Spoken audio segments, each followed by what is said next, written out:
जय हिंद मेरे प्यारे दोस्तों। यह कक्षा आपको इन्फॉर्मेटिव एकेडमी की तरफ से लाई जा रही है, जिसमें आज हम मुगल साम्राज्य के बारे में पढ़ेंगे, यानी मुगल अंपायर के बारे में।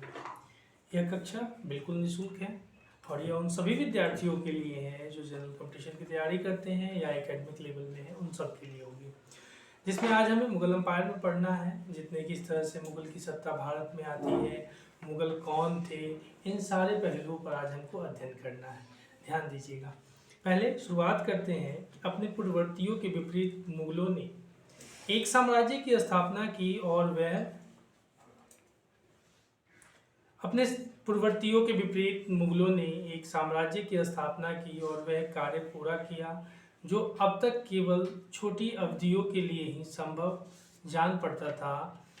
और 16वीं सदी के उत्तरार्ध में इन्होंने दिल्ली और आगरा के अपने राज्य का विस्तार शुरू किया और 17वीं शताब्दी में लगभग संपूर्ण महाद्वीप पर अधिकार प्राप्त कर लिया।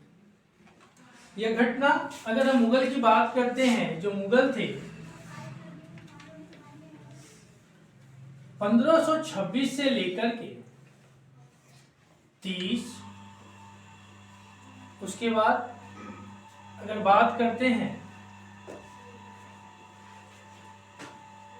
उसके बाद 1530 से लेकर के 40 और इसी में है। और अब बात करते हैं तो 55 से 1555 से 56, यह दोनों में एक ही शासक था जो बीच में कुछ अंतराल के लिए अपने पद से, यानी उसको जो एक शासक द्वारा पराजय मिलती है और पराजय के बाद उन्हें गद्दी छोड़नी पड़ती है, जिनका नाम था, यह पीरियड होता है 1540 से लेकर के 55। यह पीरियड जो था, इसमें आप देखते हैं शेर शाह के बारे में, शेर शाह के बारे में हम इनके मुगल देख रहे हैं।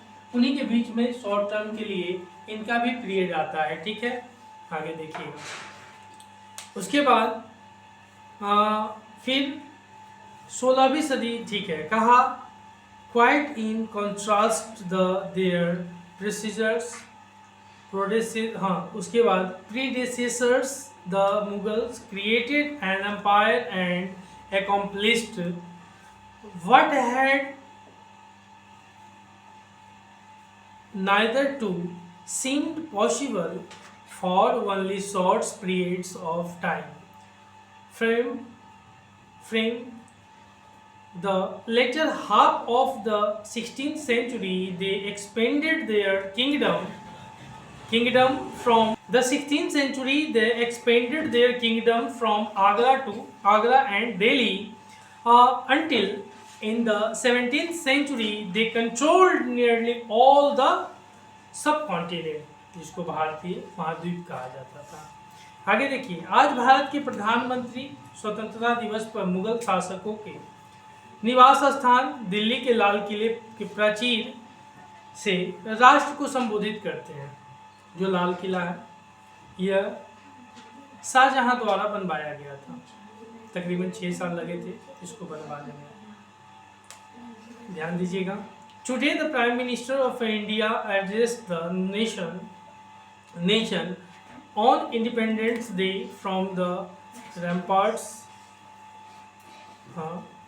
of the Red Forts in Delhi, the residence of the Mughal emperors। कहा मुगल कौन थे? मुगल, अगर शुरुआत में हम बात करते हैं तो मुगल एक लुटेरे के तौर पर भारत में आए थे। एक लुटेरा जो एक कबीले का सरदार था, वह भारत में आया था, लेकिन भारत आने के बाद उसको भारत की आओ हवा ऐसी लगी कि उन्होंने भारत के बारे में बखान कर दिया और भारत छोड़ कर के नहीं गए। भारत आने से पहले बाबर, जिसका नाम है, जिसको इंग्लिश में BABUR बाबूर लिखते हैं, बाबर, इन्होंने 5 बार भारत पर आक्रमण किया और 6ठी बार में भारत पर जीत प्राप्त करी उसने। मुगल दो महान शासक वंशों के वंशज थे। माता की ओर से मंगोल शासक, देखिएगा, दो मुगल, ध्यान दीजिएगा, माता और पिता। अगर चर्चा करते हैं फादर, मैटरनल एंड फादर की अगर बात करते हैं तो इसमें दो मुगल थे, जिसमें बात करता है कि एक तरफ से मंगोल शासक चंगेज खान, जो चीन और मध्य एशिया के कुछ भागों पर राज करता था, यह मंगोल शासक, और दूसरा तैमूर पिता की ओर से। यह दोनों से मिला जुला संतान था जो बाबर आप देखते हैं। ठीक है, आगे देखिए, के उत्तराधिकारी थे। पिता की ओर से वे ईरान, इराक एवं वर्तमान तुर्की के शासक तैमूर, जिसकी मृत्यु 1404 ईस्वी में हुई, और के वंशज मुगल या मंगोल कहवाना पसंद नहीं करते थे। यह दो वंशजों के, एक तैमूर जो इराक ईरान वाले क्षेत्र पर, और यह जो मंगोल आप बात करते हैं, यह मैप में देखिएगा जरा, ऊपर में मंगोलिया है, और यह चंगेज खां द्वारा, यह भी एक कबीले का सरदार हुआ करता था, और 11वीं क्लास की हिस्ट्री में है, इसके बारे में हमारी वीडियो अगर चाहिए तो देख सकते हैं। थर्ड एम्पायर, जिसमें उसने लगभग भूभाग पर किया, और उसने सिकंदर की उपलब्धियों को छोटा बौना बना दिया। ठीक है, आगे देखिएगा। उसके बाद the Mughals were descendants of two great lineage of rulers from their mother's side. They were descent down to उसके बाद जेनिस खां, और डाइड 1227 में मरता है, 1227 में डाइड होता है। The Mongol rulers who ruled over parts of the China and control Asia from their fathers or side. They were the successors of Timur did 1404. ठीक है, the rulers of Iran, Iraq and modern day Turkey. However, the Mughals did not like to be called Mughal or Mongol. यानी उनको जो मुगल कहते थे, Mongol कहते थे, Mongol कहवाना पसंद नहीं करते थे जो मुगल थे। आगे देखिएगा, दूसरी तरफ मुगल तैमूर के वंशज होने पर गर्व करते थे, अनुभव करते थे कि ज़्यादा, इसलिए क्योंकि उनके इस महान पूर्वज ने 1398 में दिल्ली पर कब्जा कर लिया था। तैमूर ने 1398 में, इसी पर आपने देखा कि सैफ अली खान साहब ने अपनी बच्चे का नाम तैमूर रखा है, तो इस पर भी बहुत सारे तोतलेबाजी होते हैं। आगे देखिएगा, on the other hands the Mughals were proud to their Timurid ancestry, not least of all because their great ancestors had captured Delhi in 1398। ठीक है, आगे देखना, मुगल सैन्य अभियान। प्रथम मुगल शासक बाबर 1526 से लेकर के 1530, यह फर्स्ट था और जिसने मुगल सत्ता की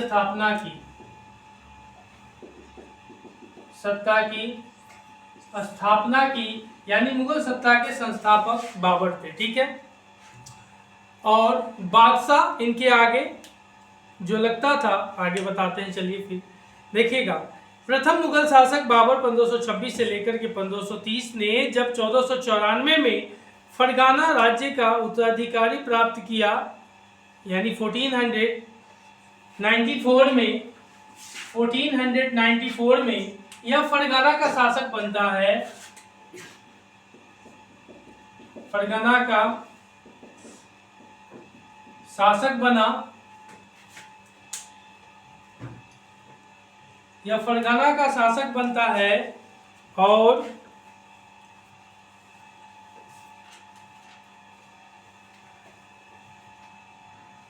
फरगाना बोलते हैं इसको,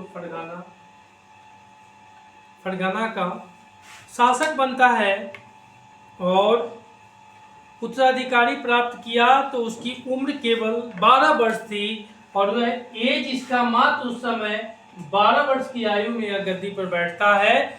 और मंगोलों की दूसरी शाखा उज्बेगों के आक्रमण के कारण उसे अपनी पैतृक गद्दी खोनी पड़ी। एक उज्बेक थे,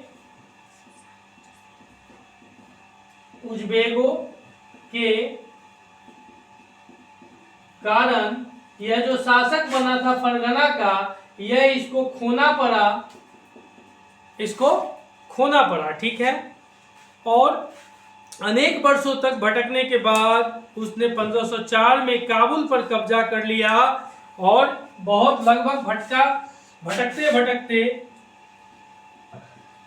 भटकते 1504 में काबुल पर कब्जा कर लिया। आगे देखिएगा। और उसके बाद उसने 1526 में दिल्ली के सुल्तान इब्राहिम लोदी को पानीपत में, ध्यान दीजिएगा, और इसके बाद यह जो 1526 था, इसने 1526 में इब्राहिम लोदी को हरा करके जो पानीपत में हुआ था, पानीपत की युद्ध में 1526 में हुई थी, और पानीपत के युद्ध में इसने इब्राहिम लोदी को परास्त करके दिल्ली की गद्दी पे बैठता है। ध्यान दीजिएगा। और टोटल पानीपत का युद्ध जो हुआ था, टोटल पानीपत का अगर युद्ध की बात करते हैं तो माय डियर, टोटल पानीपत की युद्ध हुआ था 3। एक 1526 में जो बाबर द्वारा इब्राहिम लोदी को परास्त किया गया था। दूसरा 1556 में जो अकबर, इसी का पौत्र यानी पुत्र का बेटा, हुमायूं का बेटा अकबर ने हेमू को परास्त करके उसके बाद सत्ता संभाली। और तीसरा अगर बात करते हैं 1761 में, यह मराठाओं और अब्दालियों के बीच में हुई थी।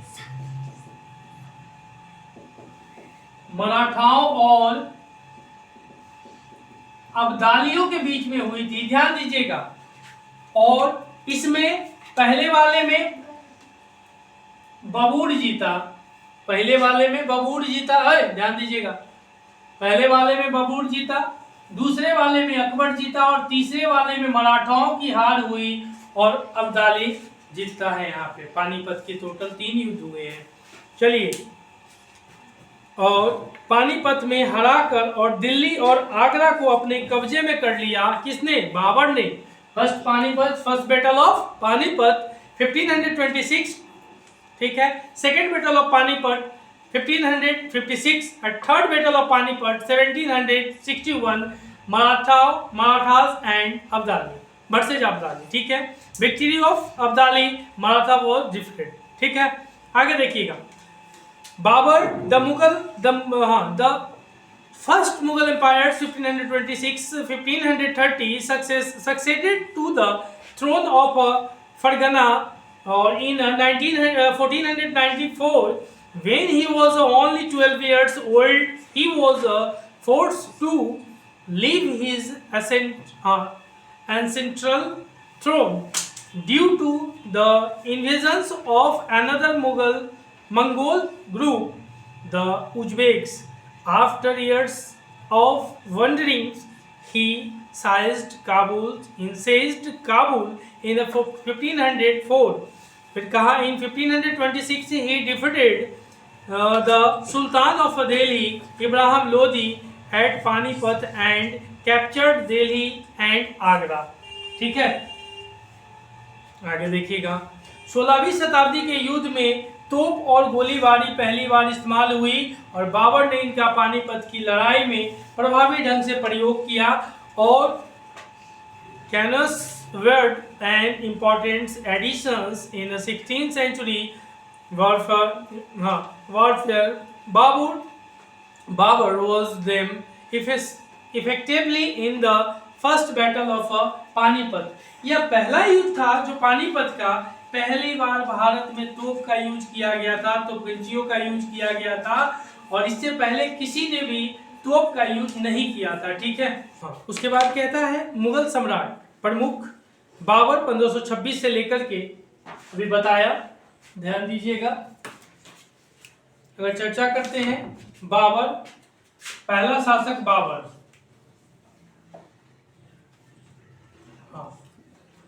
बाबर 1526 से लेकर के 30 तक, ठीक है, 1530 ईस्वी तक, ध्यान देना। फिर कहता है 1526 में पानीपत के मैदान में इब्राहिम लोदी एवं अफगान समर्थकों का हराया बाबर द्वारा डिफीटेड।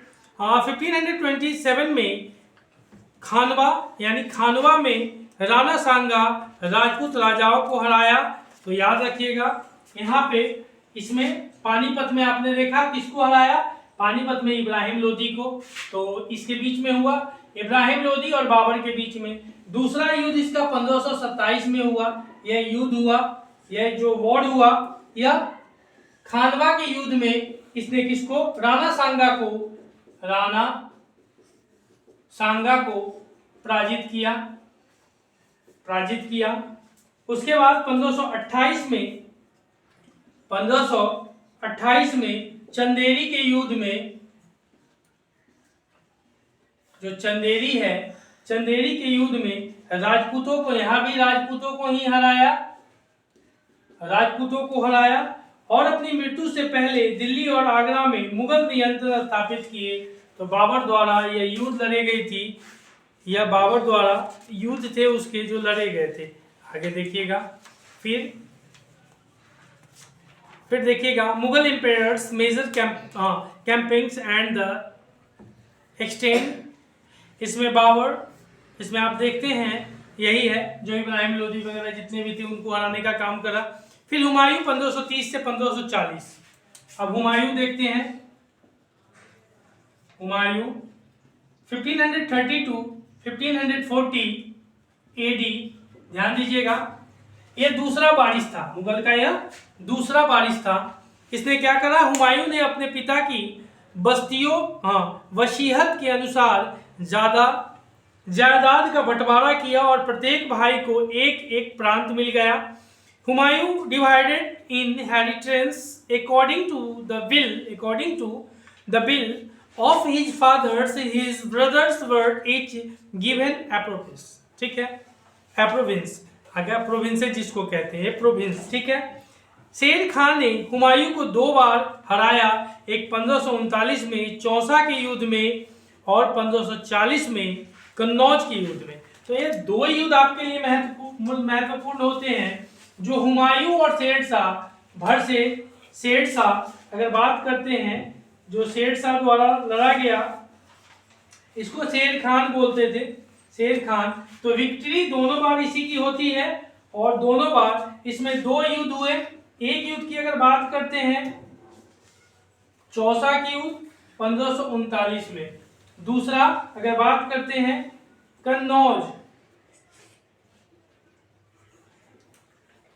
कन्नौज की बात करते हैं तो यह 1540 में हुई। ठीक है, यह 2 युद्ध लड़े जाते हैं।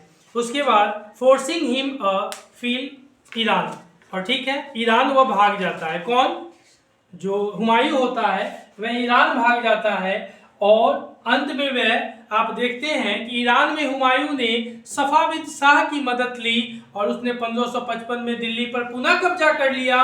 परंतु उससे अगले वर्ष इस इमारत में एक दुर्घटना में उसकी मृत्यु हो गई और वह स्टेप बाय स्टेप सीढ़ियों से गिर करके, उसकी लाइब्रेरी की सीढ़ियों से गिर करके उसकी मृत्यु होती है, स्टेप बाय स्टेप जन्नत की तरह गिरते रहते।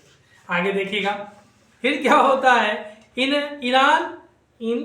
Iran Humayun received help from the Safavid Shah. He captured Delhi in the 1555 but died the next years after an उसके बाद accident in his building, library की बिल्डिंग से गिर के मरा था। ऐबक, कुतुबुद्दीन ऐबक की भी बात होती है, सब पूछे हुए पेपर में पूछे हुए। कि कुतुबुद्दीन ऐबक कैसे मरा था, तो घोड़ा से गोल्फ खेलते हुए घोड़ा से गिर करके मर गया था। ई लाइब्रेरी के सीढ़ी पर से स्टेप बाय स्टेप गिर करके मर गया। देखिए आगे, अब अकबर आता है, ये 2 युद्ध इसने लड़ा, दोनों में चौसा कन्नौज में दोनों में हार हुई इसकी, ठीक है।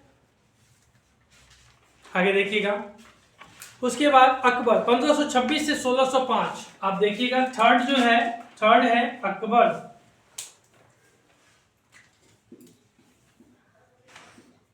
अकबर 1556 से लेकर के और यह 1605 तक रहा, 1605 तक यह रहा, ठीक है।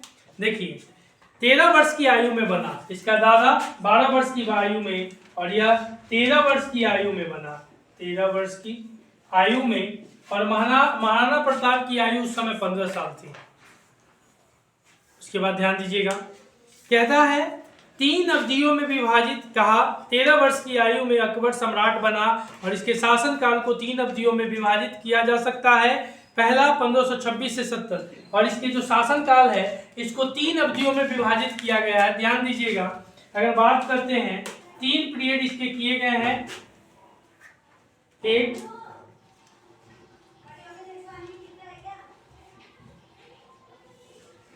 1570 के मध्य अकबर ने संरक्षण बैरम खां और अपने घरेलू कर्मचारियों के स्वतंत्र हो गया और उसने सूरी और अन्य अफगानों निकटवर्ती राज्यों मालवा और गोंडवा तथा अपने सौतेले भाई मिर्जा हकीम और उज्बेकों के विद्रोहों को दबाने के लिए सैन्य अभियान चलाए और 1568 में सिसोदियाओं की राजधानी चित्तौड़ और 1559 में रणथंभौर में कब्जा कर लिया। तो चित्तौड़, इसलिए चित्तौड़ खास होता है कि चित्तौड़ में सबसे जो राजपूताना थी उसमें सबसे शक्तिशाली कहा जाए तो उस समय के जो महाराणा प्रताप का गढ़ था उसको छीन लिया इसने। बन जो किला होता है उसमें लगभग 30,000 सैनिकों को मरवा, जैसे ही नियत थे जैसे वहाँ के रहने वाले लोगों को मरवा दिया इसने।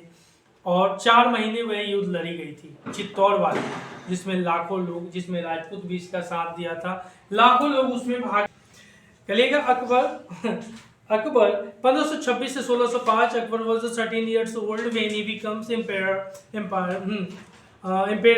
His reign can be divided into 3 periods. First में 1500 to 17 यानी 1556 to आपने देखा 1570 Akbar becomes independent of the reign. Baram Khan and others members of his domestic staff फिर कहा military campaigns were the launched against the Suris and other Afghans against the neighboring kingdoms of Malwa and Gondwana and suppress the revolt of his half brothers Mirza Hakim and the Uzbeks. ठीक है, आगे देखिएगा फिर क्या होता है, फिर ध्यान दीजिए फिर क्या हुआ। फिर 1570 एंड 1585 मध्य गुजरात, और यह दूसरा चला 1570 टू लेकर के 1585 तक, 85 तक ये दूसरा चला।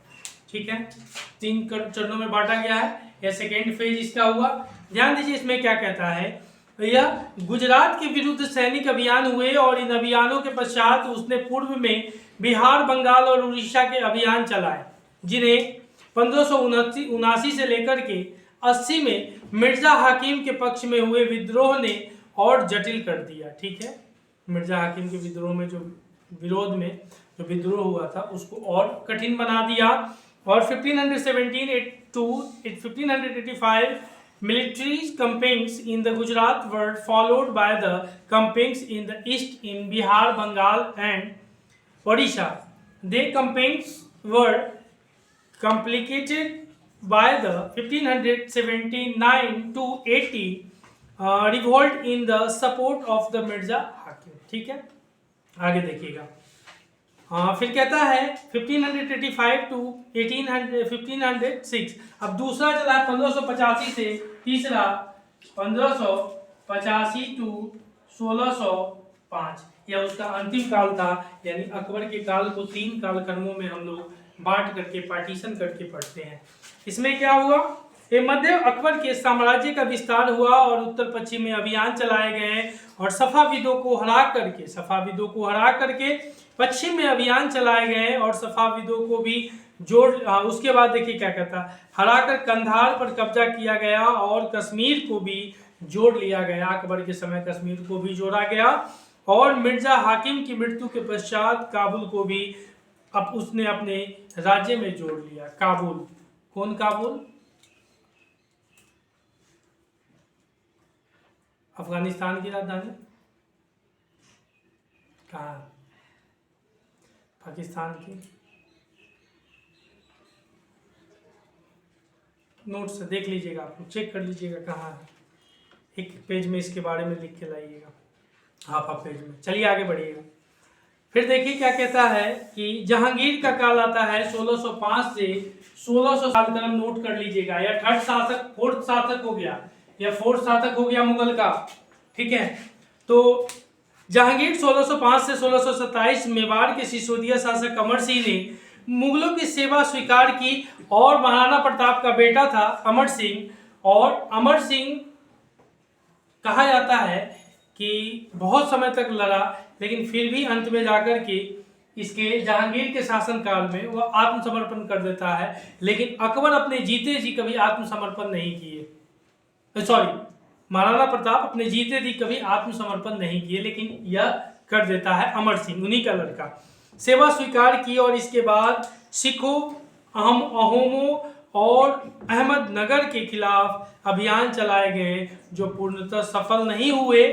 आगे देखिएगा। Jahangir 1605 to 1627 military campaigns started by the Akbar continue the Sisodia ruler, मतलब जो अकबर ने नीति अपनाई थी उसको इसने आगे बढ़ाने का काम का जहांगीर ने किया। और ruler of Mewar Amar Singh accepted Mughal service less successfully campaigns against these Sikhs, ठीक है। The Ahoms and Ahmednagar followed. Ahmednagar, Bijapur, ये सब राज्य हैं जब भारत की आज़ादी के बाद भी बहुत कठिनाई से मिलाए गए। आगे शाहजहां आता है। शाहजहां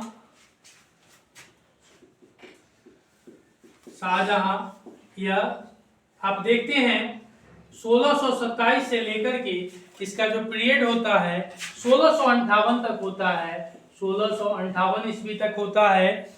और इसने कहा कि दक्कन में शाहजहां के अभियान जारी रहे और अफगान खान जहां लोदी ने विद्रोह किया और वहां पराजित हुआ, अहमदनगर के विरुद्ध अभियान हुआ और जिसमें बुलंदों की हार हुई और बुंदेलों की हार हुई और ओरछा पर कब्जा कर लिया गया और उत्तर पश्चिम में बल्ख पर कब्जा करने के लिए उज्बेकों के विरुद्ध अभियान हुआ जो असफल रहा। परिणाम स्वरूप कांधार सफाविदों के हाथ में चला गया और 1632 में अंततः अहमदनगर को मुगलों के राज्य में मिला लिया गया और की सीमाओं में सुलह के लिए निवेदन किया गया, ठीक है। कहा Mughal campaigns continue in the Dickens under Shah जहां द अफगान्स नोबेल खां, जिसको कहते हैं नोबेल खां, जहां Lodi rebelled and was defeated. Campaigns were the launched against Ahmednagar. The Vandals were defeated and Orcha silenced. ठीक है, यही है। अब औरंगजेब 1658 से औरंगजेब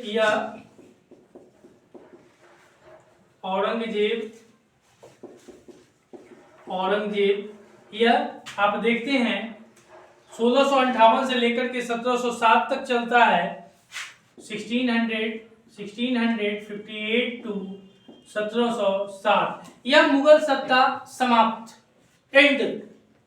मुगल सत्ता यह सबसे शक्तिशाली अगर शासक करेंगे तो तो यहाँ तक वो अपनी शक्तियों का चौथा या पांचवा या छठा। ध्यान दीजिएगा, पहले कौन आया? बाबर आया, बाबर के बाद हुमायूं आया, हुमायूं आया, और हुमायूं के बाद अकबर आया, अकबर के बाद कौन आया? आपने देखा जहांगीर आया, और जहांगीर के बाद कौन आया? शाहजहां आया, और शाहजहां के बाद औरंगजेब आया, औरंगजेब आया। ध्यान दीजिएगा, बहु जसाओ, बहु जसाओ अगर कहिएगा तो यही इनका शासन काल रहा है। और मुगल सत्ता के यहीं तक जो शक्तिशाली शासक थे बस यहीं तक, इसके बाद टुटपुटिया थे, इधर उधर छोटे छोटे राज्य शासकों किए, क्योंकि इसके बाद अंग्रेज की सत्ता मजबूत होने लगती है और इनकी सत्ता कमजोर होने लगती है। ठीक है, आगे देखिएगा, इनके बारे में पढ़ते हैं। कहता है मुगल उसके बाद 1663 में, और यही ज्यादातर आपने देखा शाहजहां के काल में आपको रेड फोर्ट भी बने। इसी के काल में आपको देखने को मिलता है कि इसने अपनी राजधानी दिल्ली बनाई थी। ठीक है, और इसी के काल में आपने देखा मुमताज के लिए ताज भी बनाई गई, मुमताज के लिए ताज भी बनाई गई, यानी ताजमहल। और यह कहाँ है? आगरा में है। आगे देखिएगा,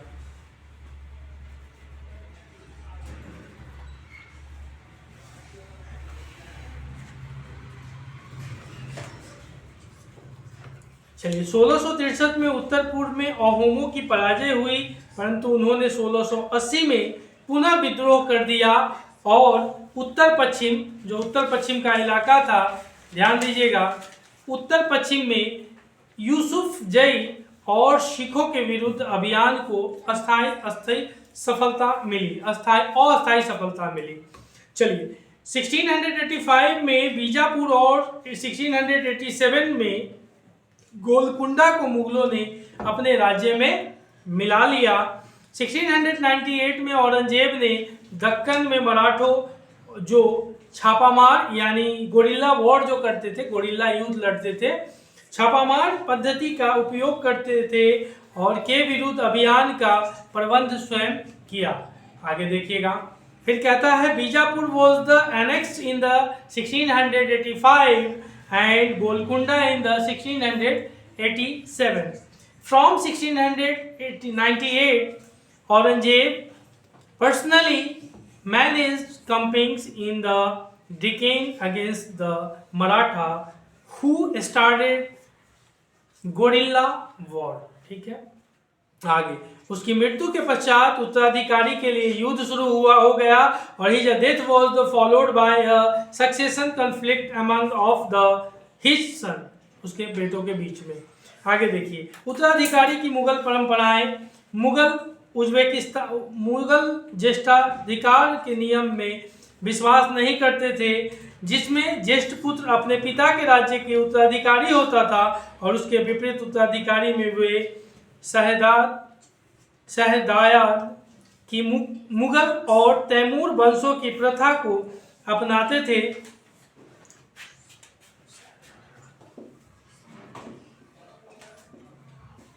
शहदायार यह एक पद्धति है, इसको यह अपनाने का काम करते थे और कि मुगल और तैमूर वंशों की प्रथा को अपनाने से जिसे उत्तराधिकारी का विभाजन समस्त पुत्रों के में कर दिया जाता था, मतलब जो पुत्र थे उन सब में वो प्रॉपर्टी को बांट दिया, जा बेटा तू इधर जा, जा बेटा तू इधर जा, मतलब जितने क्षेत्र थे उनको भेज दिया जाता था। ठीक है, आगे देखिएगा, कहता है कि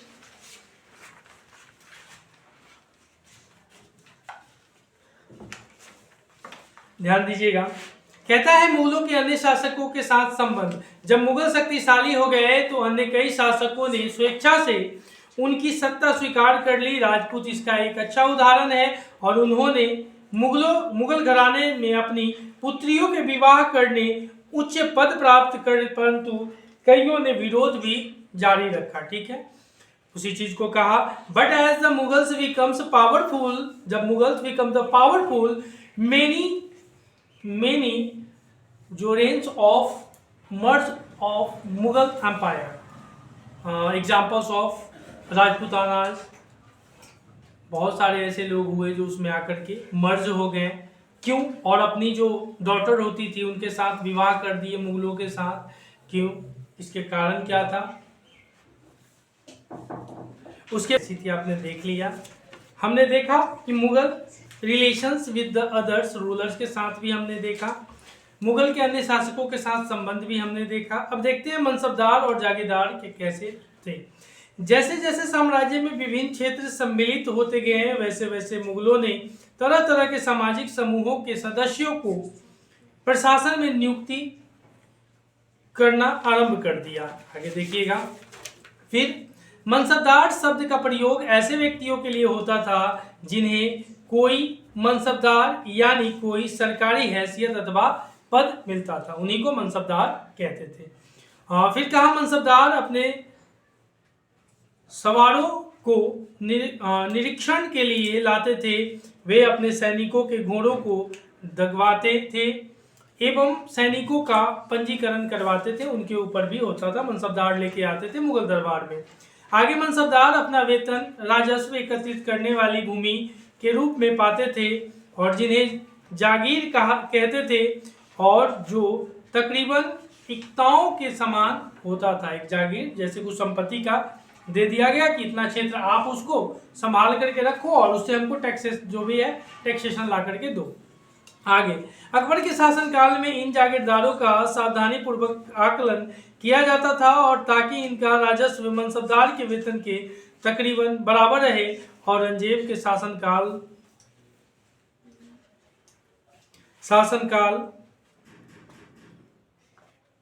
शासनकाल तक पहुंचते पहुंचते स्थिति बदल गई और अब प्राप्त राजस्व मनसबदार के वेतन से बहुत कम था। ठीक है। आगे जब्त और जमींदार। कहा मुगलों की आमदनी का प्रमुख साधन किसानों की उपज से मिलने वाला राजस्व था। अधिकतर स्थानों पर किसान ग्रामीण कुलीन यानी कि मुखिया या स्थानीय सरदारों के माध्यम से राजस्व देते थे और समस्त मध्यस्थों के लिए, चाहे वे स्थानीय ग्राम के मुखिया हो या फिर शक्तिशाली सरदार हो, मुगल एक ही शब्द जमींदार का प्रयोग करते थे। ठीक है। The main sources of incomes available to Mughals rulers was the tax on the produce of the peasantry, जो किसान के जो उत्पादन थे उस पर। ठीक है। अकबर के राज्य स्वमंत्री टोडरमल ने 10 साल 1570 से 1580 की कालावधि के लिए कृषि की पैदावार, कीमतों और कृषि भूमि का सावधानी पूर्वक सर्वेक्षण किया। ठीक है। आगे चलकर 17वीं शताब्दी के आखिर से ऐसी किसान विद्रोहियों ने मुगल साम्राज्य के अस्थायित्व को चुनौती देनी प्रारंभ कर दी और जब वे लगने लगे कि हम ताकतवर हैं तो वह सत्ता को इनकारने लगे और उनको रिफ्यूज करने लगे कि अब हम आपको मनसबदारी नहीं देंगे। ठीक है। अकबर की नीतियां नज़दीक से एक नज़र प्रशासन के मुख्य अभिलक्षण अकबर ने निर्धारित किए थे और इनका विस्तृत वर्णन अबुल फजल की अकबरनामा यानी अबुल फजल ने अकबरनामा लिखा था। ठीक है। जो अकबर के जीवन के ऊपर था, विशेषकर आईने अकबरी में मिलती है। उसके बाद प्रत्येक प्रांत में एक वित्तीय अधिकारी भी होता था जो दीवान कहलाता था। प्रांत सूबा जो होता था उनका कि क्षेत्र आपके ऐसे करके दिए जाते थे। कानून और व्यवस्था बनाए रखने के लिए सूबेदार को अन्य अफसरों का सहयोग प्राप्त था, जैसे कि बख्शी यानी सैनिक वेतनधारी, उसके बाद सदर धार्मिक और धर्मांत किए जाने वाले कार्यों के मंत्री, उसके बाद फैजदार, सेना नायक और कोतवाल, नगर का पुलिस अधिकारी, यह सारे उसके पद थे। आगे